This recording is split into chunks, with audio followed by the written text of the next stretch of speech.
Okay so आज का topic है मेनिंजेस। ठीक है, फ़र्स्ट ऑफ़ ऑल मेनिंजेस क्या होती हैं? मेनिंजेस होती हैं बेसिकली लेयर्स होती हैं, ठीक है, और ये प्रेजेंट होती हैं हमारी एक क्रेनियल कैविटी है, क्रेनियल कैविटी के अंदर प्रेजेंट होती हैं। और ये क्या करती हैं कि हमारे जो ब्रेन है और जो बाकी जो आर्टरीज़ वगैरह हैं उनको प्रोटेक्ट करती हैं, ठीक है।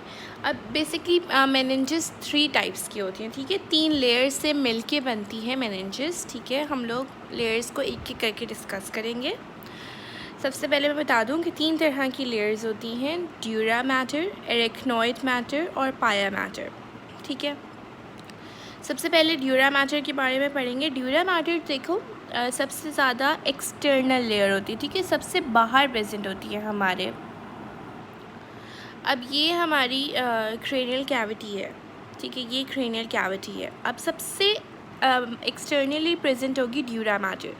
तो ड्यूरा मैटर क्या होती है कि बेसिकली हमारी जो स्कल होता है, स्कल का जो वॉल्ट होता है या कैविटी होती है, उसके बिल्कुल चिपक कर उससे प्रेजेंट होती है, ठीक है।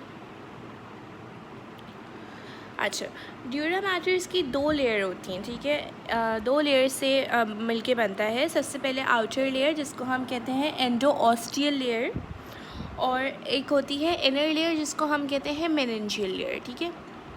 आउटर लेयर जो होती है वो बेसिकली हमारी क्रेनियल कैविटी के बाहर की तरफ होती है।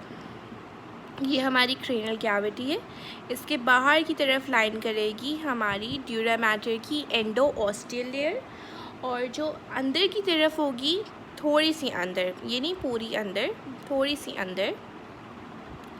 सपोज़ ये हमारा ड्यूरा मैटर है, ये हमारा स्कल है और ये हमारा ड्यूरा मैटर है, ठीक है। तो इसकी बाहर वाली लेयर जो होगी एंडोऑस्टियल लेयर होगी, और अंदर वाली जो होगी हमारे पास, हम उसको कहते हैं मेनिंजियल लेयर, ठीक है।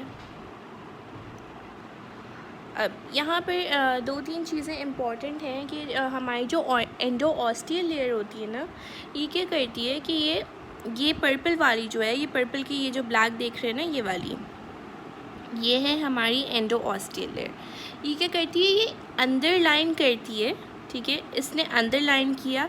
अब ये बजाय वर्टिब्रल कॉलम के नीचे जाने के क्या करती है, ये टर्न लेती है और बाहर चली जाती है।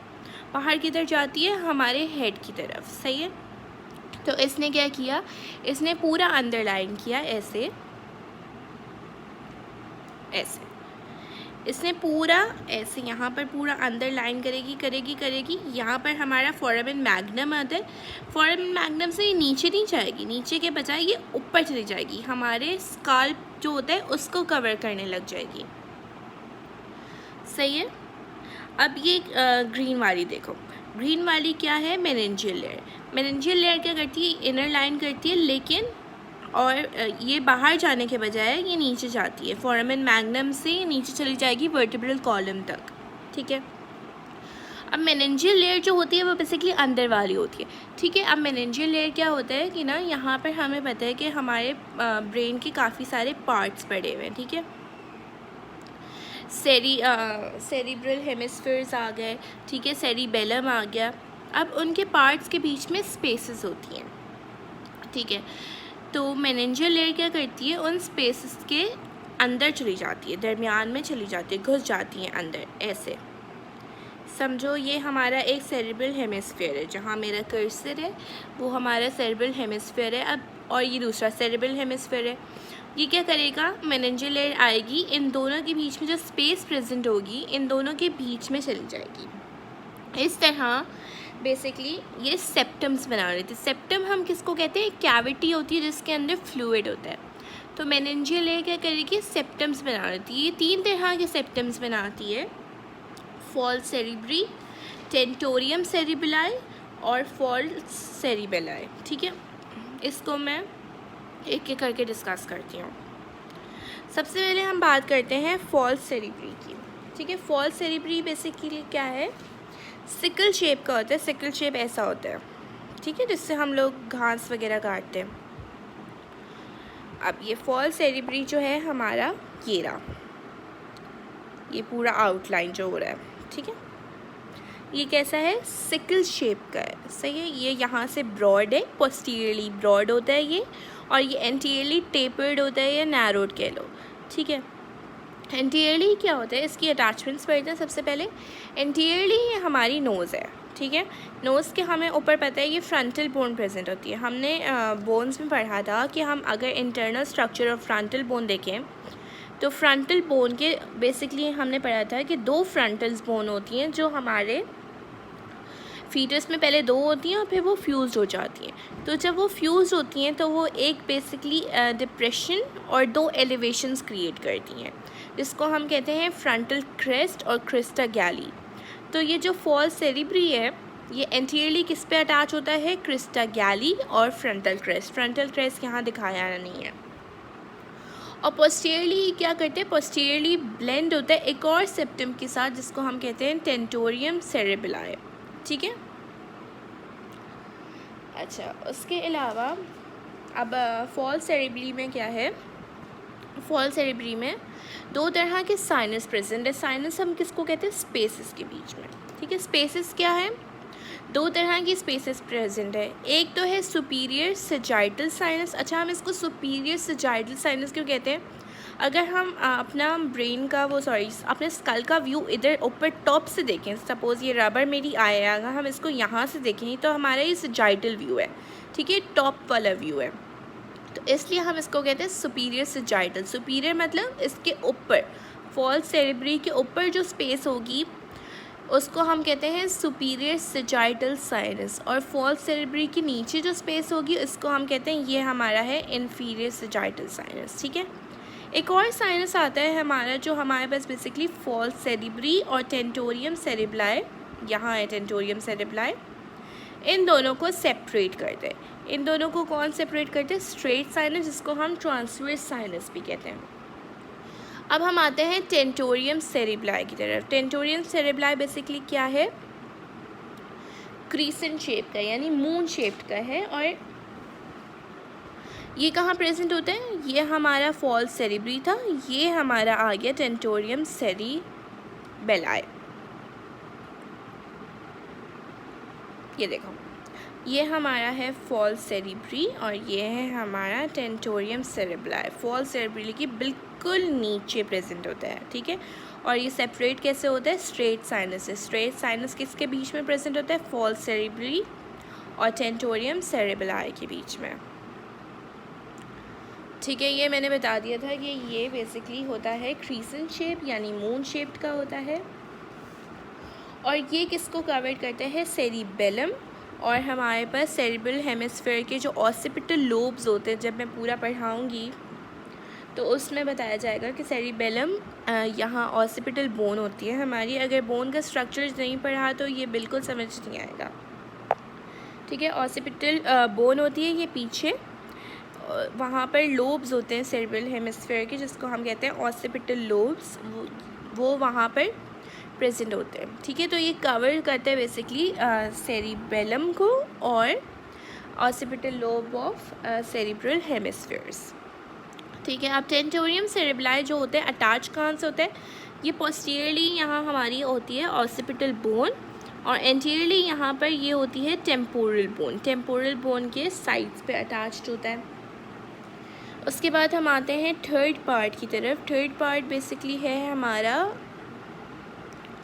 फॉल्स सेरेबेलाई, ठीक है। अच्छा, एक और बात इम्पॉर्टेंट है, सॉरी, एक क्लिनिकल है यहाँ पर। बेसिकली जो ये हमारा टेंटोरियम सेरेबेलाई होता है ना, इसके ऊपर वाला जो पार्ट होता है, जो भी जितना भी ऊपर पार्ट है, ये देखो, ये हमारा टेंटोरियम सेरेबेलाई है, ठीक है। इसके ऊपर ये जो डार्कर पार्ट है इसको हम कहते हैं सुप्रा टेंटोरियम, और इसके नीचे वाला जो पार्ट है उसको हम कहते हैं इंफ्रा टेंटोरियम। अच्छा, यहाँ पर इम्पॉर्टेंट इसलिए क्यों है, क्योंकि जब भी हमें ब्रेन ट्यूमर हुआ, अगर वो इंफ्रा टेंटोरियम होगा तो इतना ज़्यादा मसला नहीं होगा, लेकिन अगर ब्रेन ट्यूमर टेंटोरियम सेरेबेलाई के ऊपर होगा तो क्या होगा। अब देखो, हमें पता है कि यहाँ पर सारे इंपॉर्टेंट स्ट्रक्चर्स प्रेजेंट है। कौन कौन से, सेरेब्रल हेमिस्फीयर हो गया, सेरिबेलम हो गया, ये सारे हमारे ब्रेन के बहुत इंपॉर्टेंट फंक्शंस करते हैं। तो अगर ब्रेन हमारा वो ट्यूमर जो होगा अगर हमारा टेंटोरियम सेरेब्राई के ऊपर होगा यानी सुप्रा टेंटोरियम होगा, तो क्या होगा कि हमारा यहाँ पे ट्यूमर हुआ, सही है। ट्यूमर क्या करता है कि बेसिकली सेल्स बन जाते हैं न्यू तरह से, ठीक है, ट्यूमर सेल्स बन जाते हैं। अब क्या होगा, यहाँ हमारा ब्रेन प्रेजेंट है, अब ट्यूमर सेल्स बन रहे हैं, ब्रेन पुश डाउन होता है। सपोज़ इतना बड़ा ब्रेन है, ठीक है, ब्रेन का मेजर पार्ट है, और अब यहाँ हमारे सेल्स बने जा रहे हैं, तो ये क्या होगा, ये पुश होने लग जाएगा। इसकी वजह से क्या होता है, ये आगे की तरफ पुश होगा। अब हमें पता है यहाँ हमारी आइज़ प्रेजेंट है, तो उससे क्या होता है कि हमारा ये देखो यहाँ हमारा क्या है, ये ब्रेन पुश होता रहेगा आगे की तरफ और हमारे आइज़ पे इफ़ेक्ट आएगा। हमारे पास एक आइज़ पे इफ़ेक्ट आता है जिसको हम कहते हैं माइड्रियासिस। माइड्रियासिस में क्या होता है, ये देखो प्यूपल जो है ना हमारा बहुत वाइडेंड हो जाता है, तो ये इसी की वजह से होता है, सही। उसके बाद हम आते हैं फॉल्स सेरिबेलाई की तरफ। हमने पढ़ लिया था कि फॉल्स सेरिब्री होता है, टेंटोरियम सेरिब्री, और अब हमारे पास एक और पार्ट आता है फॉल्स सेरिबेलाई, ठीक है। फॉल्स सेरिबेलाई क्या होता है कि ये भी सिकल शेप का होता है, लेकिन ये बहुत छोटा सा होता है, देखो कितना छोटा सा है, ठीक है। और ये क्या करता है कि ये बेसिकली अटैच्ड होता है, यहाँ पर अटैच होते हैं ऑसिपिटल बोन की तरफ, सही है। इसका कोई और पॉइंट्स नहीं है। इसके बाद हमारे पास एक और सेप्टम आता है जो बहुत ज़्यादा ही छोटा होता है, जिसको हम कहते हैं डायफ्रैग्मा सेली, ठीक है। डायफ्रैग्मा सेली क्या करता है, ये जो हमारे पिट्यूटरी ग्लैंड है उसके ऊपर एक कवरिंग करते हैं, ये देखो उसके ऊपर, ये देखो कितना छोटा सा है, ठीक है, उसके ऊपर ये कवर्ड कर देता है, इसको हम कहते हैं डायफ्रैग्मा सेली, ठीक है। डायफ्रैग्मा सेली क्या करता है, बेसिकली सेलिका टर्काइका होती है, हमारी स्फीनॉइड बोन होती है नोज़ के ऊपर, यहाँ पर हमारी नोज़ वो है नेज़ल बोन्स, उसके ऊपर ये हमारा पिट्यूटरी ग्लैंड है और ये है हमारा डायफ्रैग्मा सेली। यहाँ स्फीनॉइड है, स्फीनॉइड का एक पार्ट होता है सेलिका टर्काइका, ठीक है। उसकी क्या बनाते हैं, ये रूफ़ बनाते हैं। डायफ्रैग्मा सेली क्या बनाते हैं, रूफ़ बनाता है सेलिका टर्काइका की, ठीक है। अब इसके बाद हम आ जाते हैं दूसरे मैटर की तरफ। हमने ड्यूरा मैटर पढ़ लिया था। ड्यूरा मैटर के बाद हमने किसकी बात की थी, एरेक्नॉइड मैटर की। ड्यूरा मैटर कहाँ है, सबसे वो है एक्सटर्नली प्रेजेंट। उसके बाद आता है एरेक्नॉइड मैटर। अच्छा, एक और बात, यहाँ पर काफ़ी स्पेसेस भी प्रेजेंट होती हैं जो मैं अलग से पढ़ाऊँगी थोड़ा, तो या चलो यहीं पढ़ लो। अच्छा, ड्यूरा मैटर है, ड्यूरा मैटर के ऊपर एक स्पेस प्रेजेंट होगी जो स्कल और ड्यूरा मैटर को सेपरेट कर रही होगी, उसको हम कहते हैं एपीड्यूरल स्पेस, ठीक है। उसके बाद आता है हमारा ड्यूरा मैटर और एरेक्नॉइड मैटर के बीच में एक स्पेस होगी जिसको हम कहते हैं सबड्यूरल स्पेस, ठीक है। इसके बाद हम लोग पढ़ते हैं एरेक्नॉइड मैटर, ठीक है। हाँ, ये रहा। अब मैंने बताया था ये हमारा स्काल्प आ गया, ये हमारा आ गया स्कल, ठीक है। उसके बाद हमारे पास आई थी एंडोऑस्टियल या पेरीऑस्टियल ड्यूरा मैटर, जो लेयर थी मैंने पढ़ाई थी।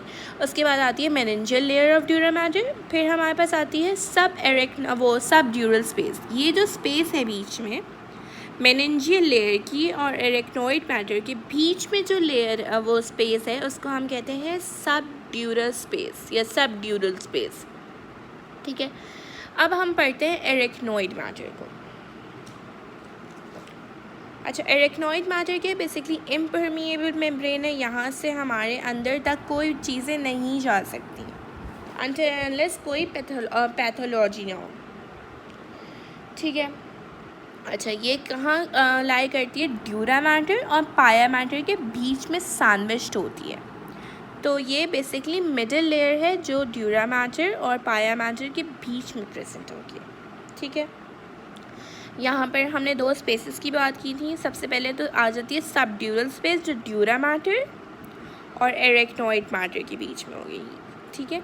और एक और स्पेस आती है जिसको हम कहते हैं सब एरेक्नॉइड स्पेस, जो प्रेजेंट होती है एरेक्नॉइड मैटर और पाया मैटर के बीच में, ठीक है। दो स्पेसेस हैं सबड्यूरल, किसके बीच में, ड्यूरा मैटर और एरेक्नॉइड मैटर, और एक और है सब एरेक्नॉइड स्पेस जो एरेक्नॉइड मैटर और पाया मैटर के बीच में होगी, इन स्पेसेस का बेसिकली काम ये होता है कि जो आर्टरीज़ वगैरह होती हैं और कैपिलरीज़ वगैरह होती हैं, वेन्स वगैरह होती हैं, वो यहाँ पर प्रेजेंट होती हैं, ठीक है।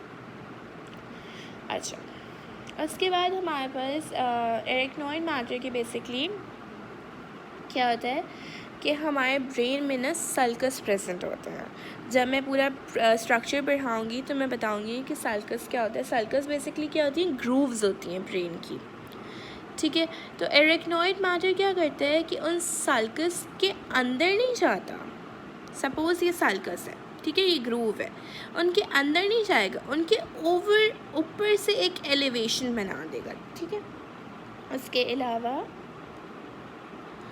एक और बात यहाँ पर बहुत इम्पॉर्टेंट है, मैंने पढ़ाया था कि एरेक्नॉइड मैटर और पाया मैटर के बीच में कौन सी होती है, सब एरेक्नॉइड स्पेस होती है। अच्छा, एरेक्नॉइड मैटर और पाया मैटर के बीच में सब एरेक्नॉइड स्पेस तो होती है, लेकिन कहीं कहीं जगहों पर ये स्पेस बहुत बड़ी हो जाती है। अच्छा, जब बड़ी हो गई तो हम उसको सब एरेक्नॉइड स्पेस के बजाय हम उसको कहते हैं सब एरेक्नॉइड सिस्टर्नी। सिस्टर्नी क्यों? क्योंकि वो बड़ी हो गई, वो लार्ज हो गई और उसके अंदर कुछ ना कुछ है, ठीक है। तो दो तरह की यहाँ पर स्पेसेस होती हैं जो काफ़ी लार्ज होती हैं, सही है। ये ब्लू कलर की लाइन जो आउटलाइन कर रही है ये पूरा ब्रेन के पार्ट है हमारे, ये सेरिबेलम आ गया, पॉन्स आ गया, ठीक है, इस तरह के पूरे पार्ट्स हैं। और ये जो ब्लू कलर की लाइन है ये क्या है, ये एरेक्नॉइड मैटर है। और ये जो रेड कलर की लाइन नज़र आ रही है ये है पाया मैटर। अब देखो इसके बीच में कुछ जगहों पे तो ये बिल्कुल कंटिन्यूस जा रही है, यानी सब एरेक्नॉइड स्पेस है लेकिन इतनी ज़्यादा नहीं है कि वो बहुत ज़्यादा बड़ी हो, देखो। लेकिन कुछ जगहों पे जैसे यहाँ पर, इधर और इधर, दो जगहों पर ये स्पेस बहुत इनलार्ज हो जाती है। तो उन दो जगहों को हम सबसे पहले फर्स्ट की बात करते हैं, सिस्टर्ना सेरिबेलोमेडुलारिस। इसके नाम से पता चल रहा है सिस्टर्ना मीन स्पेस, सेरिबेलोमेडुलारिस मतलब सेरिबेलम, और सॉरी मेड्यूला ऑब्लोंगेटा के बीच में प्रेजेंट होगी। तो जो स्पेस सेरिबेलम और मेड्यूला के बीच में प्रेजेंट होगी उसको हम कहते हैं सिस्टर्ना सेरिबेलोमेडुलारिस, ठीक है।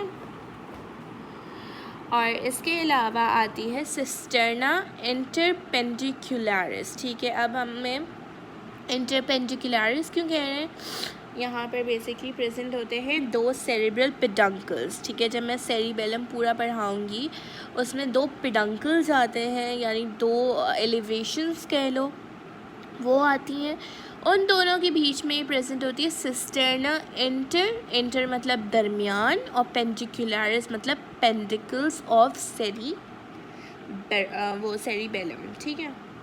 अच्छा, इन स्पेसेस में कुछ भी नहीं होता, इन स्पेसेस में CSF होता है। और ये स्पेसेस की इम्पोर्टेंस ये है कि देखो, जब भी अल्लाह ना करे हमारा कोई ब्रेन में हेमरेज हुआ या कोई इंजरी हुई तो सेरिबेलम और सेरिब्रल पेडंकल्स, पॉन्स, मेडुला, ये बहुत ज़्यादा इम्पॉर्टेंट चीज़ें हैं और इनको डैमेज होने से बहुत ज़्यादा ख़तरा होगा। अगर ये डैमेज होता है तो हमारे सारे फंक्शन लॉस हो सकते हैं।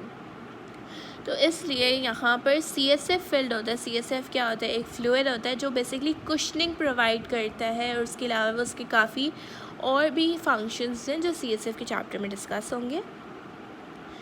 तो वो कुशन प्रोवाइड करता है कि कभी भी अगर कोई डैमेज हुआ तो सेरिबेलम को नहीं होगा, बल्कि यहाँ पर जो CSF है उसको शॉक प्रोवाइड किया जाएगा, ठीक है। उसके अलावा एरेक्नॉइड स्पेस यहाँ जो हमने पढ़ी थी, यहाँ पर काफ़ी सारे विलायस हैं, मैं दिखाती हूँ। ये देखो, ये कर्सर देख रहे हो मेरा, यहाँ पर काफ़ी सारे क्या है, विलाय क्या होते हैं, बेसिकली प्रोजेक्शंस होती हैं। अच्छा, ये विलाय क्या करते हैं, यहाँ पर हमने जब हम पूरा स्ट्रक्चर पढ़ेंगे तो हम यहाँ पढ़ेंगे कि यहाँ पर आकर नीचे से आती हैं वेंट्रिकल्स होते हैं, जो बेसिकली वेंट्रिकल्स क्या करते हैं, CSF प्रोड्यूस करते हैं, सेरिब्रोस्पाइनल फ्लूइड, CSF वो प्रोड्यूस करते हैं। तो वो प्रोड्यूस करके कौन लेके जाता है, एरेक्नॉइड विलाय होते हैं जो ब्लड तक उस CSF को लेके जाते हैं, ठीक है, अब हम थर्ड मैटर की बात करते हैं जिसको हम कहते हैं पाया मैटर। सही है, ये हमारा जो डार्क ब्राउन है ये dura mater, light brown arachnoid matter, और हमारा सबसे इनर मोस्ट लेयर होती है पाया मैटर। अच्छा, एरेक्नॉइड और पाया मैटर के बीच में प्रेजेंट होती है सब एरेक्नॉइड स्पेस। ठीक है, उसके बाद पाया मैटर जो होती है बेसिकली सबसे इनर मोस्ट होती है, और ये जो हमारे गायरस हो गया या डीप सल्कस हो गए इनको भी कवर करती है। गायरस क्या होता है बेसिकली दो पार्ट्स हैं ब्रेन के। ठीक है, सपोज़ ये सेरिब्रम है और ये सेरिबेलम है, दो पार्ट्स हैं, उसके बीच में जो स्पेस होती है या उसके बीच में जो फोल्ड्स होते हैं उसको हम कहते हैं गायरस। तो पाया मैटर उनको भी कवर करती है। ठीक है, अच्छा, उसके बाद हम आ जाते हैं स्पेसेस की तरफ। मैं स्पेसेस ऑलरेडी डिस्कस कर चुकी हूँ लेकिन एक और दफ़ा डिस्कस कर लेते हैं। हमारे पास 3 तरह की स्पेसेस होती हैं, एपिड्यूरल, सबड्यूरल और सब एरेक्नॉइड। एपिड्यूरल कहाँ प्रेजेंट होगी? ड्यूरा मैटर के ऊपर। एपी मतलब ऊपर, ड्यूरा मैटर के ऊपर प्रेजेंट होगी और स्कल के नीचे। तो epidural is present between dura mater and the bones of the skull या the vault of the skull. ठीक है, उसके बाद आती है सबड्यूरल स्पेस। सबड्यूरल प्रेजेंट होती है ड्यूरा मैटर और एरेक्नॉइड मैटर के बीच में। फिर आती है सब एरेक्नॉइड स्पेस जो होती है एरेक्नॉइड मैटर और पाया मैटर के बीच में। ठीक है, उसके अलावा हम बात करते हैं 2 तरह के बेसिकली क्लिनिकल्स हैं जो यहाँ पर इम्पॉर्टेंट है। सबसे हम पहले बात करते हैं मेनिंजाइटिस की तरफ। मेनिंजाइटिस क्या है? बेसिकली इन्फेक्शन, कोई भी इन्फेक्शन मेनिंजिस की। मेनिंजिस क्या होती है मैं ऑलरेडी बता चुकी हूँ, ड्यूरा, सब वो एरेक्नॉइड या पाया, इन तीनों में से कोई भी लेयर को अगर इन्फेक्शन होगा तो उसको हम कहते हैं मेनिंजाइटिस। अब ये देखो, ये नॉर्मल मेनिंजिस ऐसी दिखती है, इन्फेक्शन वाली मेनिंजिस जो होती है वो ऐसी दिखती है। अब इन्फेक्शन वायरल भी हो सकता है, कोई वायरस से भी हो सकता है या फिर कोई बैक्टीरिया से भी हो सकता है। तो जो वायरल इन्फेक्शन अगर मेनिंजाइटिस वायरल से हुआ तो हम उसको कहते हैं वायरल मेनिंजाइटिस, और अगर बैक्टीरिया से हुआ उसको हम कहते हैं बैक्टीरियल मेनिंजाइटिस। इसी वजह से हमें मलेरिया, टाइफॉइड वगैरह हमें इसी वजह से होता है। क्यों? क्योंकि वायरल आया, मेनिंजिस के अंदर क्या किया, ब्रेन को क्रॉस कर दिया। अब जैसे ही वो ब्रेन में जाएगा ब्रेन में इफ़ेक्ट करना शुरू हो जाएगा। जैसे मलेरिया है, मलेरिया क्या करने लग जाता है, अपनी जो उसकी बेसिकली रिप्रोडक्शन स्टार्ट कर देते। जैसे हेपेटाइटिस है, टाइफॉइड है, इसी तरह वो ब्रेन को जाकर इफ़ेक्ट करता है और फिर मेनिंजाइटिस हो जाता है। उसके अलावा हमने पढ़ा था हेमरेजेस। हेमरेजेस क्या होते हैं बेसिकली, एक सेकेंड मैं सर्च करके दिखा देती हूँ।